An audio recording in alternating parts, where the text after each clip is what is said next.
presentation, of course. It was detailed, eye-opener, and I think members have benefited a lot. And I, for one, I think I obtained a lot of information of which I know FFC, but there is much changes and recommendations that one has learned to this presentation for today. Members, I'll allow you therefore to have your inputs or comments, questions, so that we conclude our meeting for today. Thank you. I'll see by the show of hands.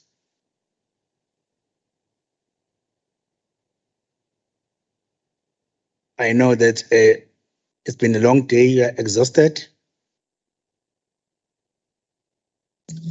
Some of us are on the way and we're on phones for that. There's no way we can raise hands. Okay. You'll just shout and thereafter I'll take you. I know I'm noting KK, Honorable Kosi, Honorable Kumete. Yes. Anyone shouting?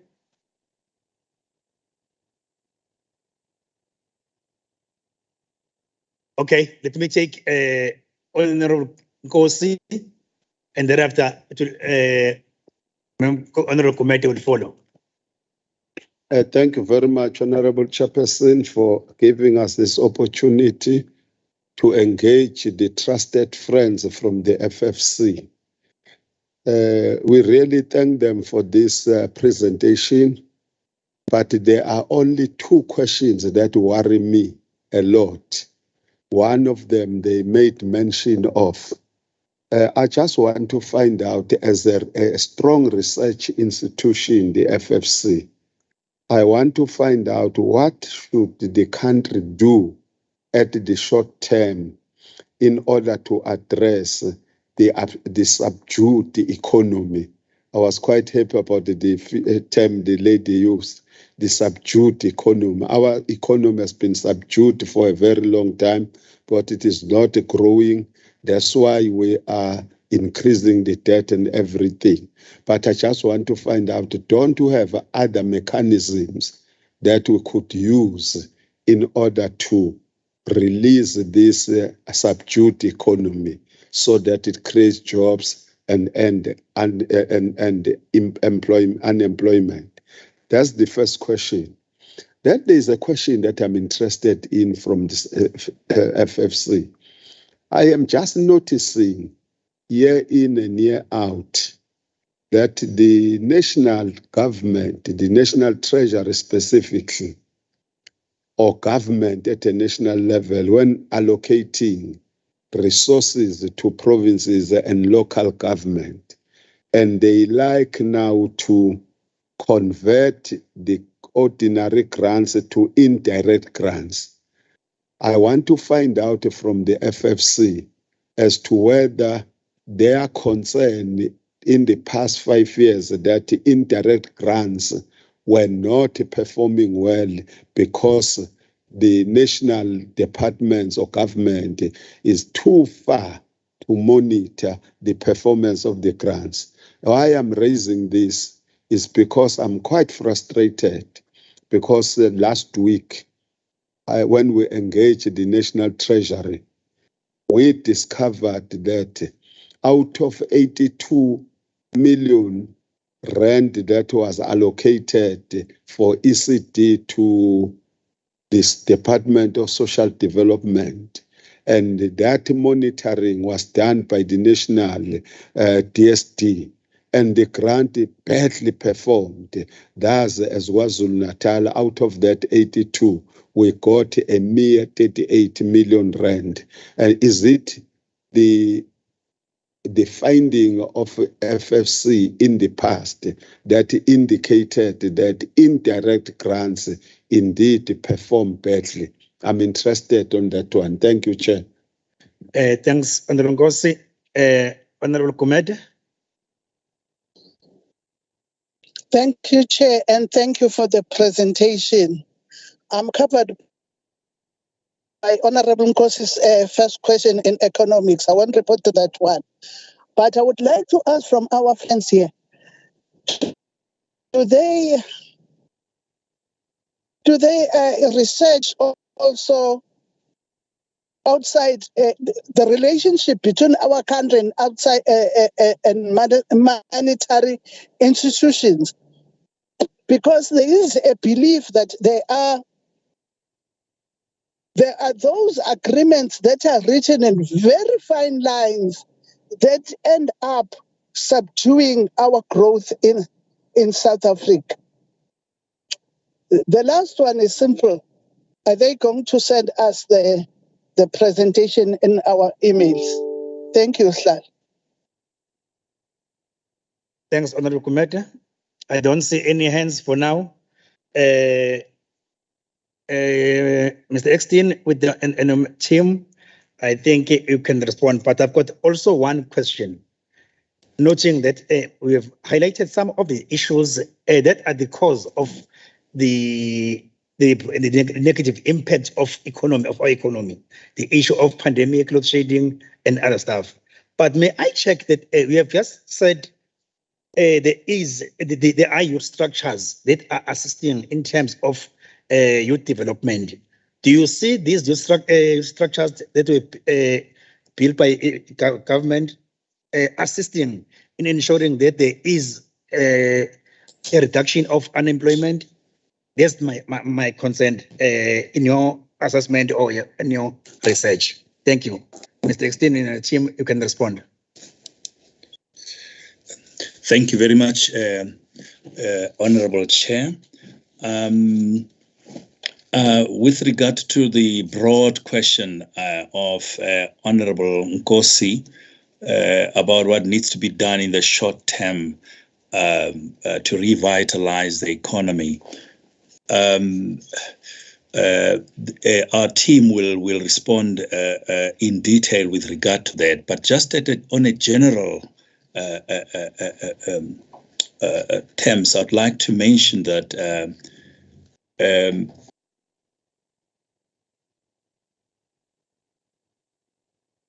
sorry, Commissioner, you went on mute. Apologies, Chair. If I may. Okay. Oh, sorry. Oh, all right. Sorry. Yeah, I'm sorry, Chairperson. I'd like to really say that with regard to the first question raised by Honorable Nkosi, which is what needs to be done to try to revitalize the economy that is subdued on a short-term basis. The RT provide substantive response to that. But on general terms, I'd like to say that whatever is done to the economy, for as long as there's a leaking bucket, fiscal leakages through corruption, what those efforts would continue to be undermined, whatever they are. But that does not mean that we are avoiding the question in detail. As I say, that our team would respond to that question. So, as well as the second question on grants and the one raised by Honorable Kumede. Before I hand over to the head of research, Mr. Chen, I'd like to say that we would definitely ensure that the presentation is sent to all honourable members as requested. Thank you very much, Chair. Thanks, Professor. I'm sorry that I've been calling you Mr. Eckstein, but then thanks. I think your team will also respond to questions. Mr. Chen, I think we are on the line right now. Yes, thank you, Honourable Chair, and thank you, Honourable Members. First, I noticed that on the placard it's Honourable Tsele, if I'm not mistaken. Thank you for the very interesting question. So in the immediate term, right, apart from what's obviously... No, Mr. Chen, no, it's Honourable Nkosi that was asking a question. Oh, Nkosi. Nkosi, apologies. Sorry for the for the misleading cut there. All right, thank you very much. So first is apart from what obviously my commissioner, our commissioner said, Prop Mokadi said regarding the leaking bucket, there are a couple of other things that, from a government's perspective, instruments that can be used, and the top two instruments, and some economists might even argue the only two, are obviously the fiscal policy tools and monetary policy tools. We'll get into the details of it, but essentially it means that from the monetary policy side, you can obviously decrease the interest rates to allow the flow of money to flow easier, because the cost of money becomes cheaper. On the fiscal policy side, of course, you can stimulate, meaning you spend more and put more money into the markets. The issue, though, however, with those two is that obviously we will pay in terms of the sustainability of the system, because if a system becomes too overly heated, with too much money flowing around in the market, and as my commissioner said, is that if there's a leaking bucket, inefficiency in the market, or too much money, but then too much money is sitting idly in accounts in the system, those things will all come into to turn into escalation in prices, i.e. inflation. But that does not mean that inflation is the only thing we think about. But so to emphasize the point is, then fine, those policy tools, they all have upsides and downsides. Then what's the best approach? And this is where we hear a lot about structural transformation. What exactly do we mean by that, right? And I think a lot of ideas have been floating around in terms of there needs a need for transformation. But I think if we can just tackle two particular aspects or sector of this transformation, I think as a country, we will move much faster. One is the labor market. The labor markets, indeed, unemployment rate is way too high for the growth or the developmental agenda that it wants to embark on, right, as a country. And how we make it perhaps a better use of that, or make it more efficient, is to look at some of the rigidities and also some of the cost of hiring and firing, or the cost of transitioning this in this labor market can help in that sense. So lower the cost, and also make the interfaces of the market, i.e. an employer and employee, coming to the table much quicker, and rather than taking a very, very long time to say, I can give you a job, for instance. And then the other one is industries. Our industries, as much as, in fact, we actually have a very interesting and yet resource-focused industries, but I think in the past couple of decades, South Africa, we've also missed the opportunity to really focus on what is our the strengths, the niche market. And yes, we always say, well, we are a mining country, or we're strong in resource and mining minerals. But we forgot to check that once we mine these minerals and resources, do we sell them at the right, at a competitively advantageous price for our benefits to the world? And also that in terms of that trade terms, is it the case that we mine the minerals and then we sell it to the world, but then we have to buy it back again later at a higher cost? Then we are losing money in that transaction. So I think these, so one really, what we can do right now as a country, I think, is look at those two particular sectors, one in the labor markets and the other one looking at those industries, and focus on the value chain and the product value chain type of growth and the trade that needs to be realigned and or restructured, and make sure that we get actually the money that we deserve, that we earned actually, in throughout this whole process of economic development and growth. And then going into honourable member regarding the grants.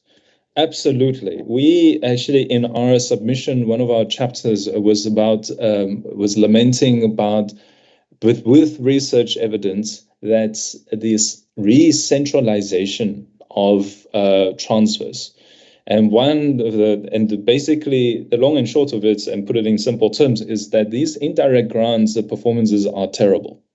And it wastes a lot of not only money, but also time on these indirect grants. Implementation is very slow to take off, and understandably so, as Honourable Member said correctly, is that they don't, at the national sphere, and coming into local and or provincial even level, they don't really quite understand the local context, the content and context of implementation. And so it is indeed badly. I wrote down there, and we have made, as FFC, made numerous submissions regarding that, cautioning and also advising against this sort of transferring direct grants into indirect grants, only to be embarrassingly reversed back to direct grants because of poor performance within in the indirect grants framework. And lastly, I think it was Honourable Gumede. We researched, indeed, we looked at this global and local interest rate parity, and we actually made submission to national parliaments and standing and select committees on this issue.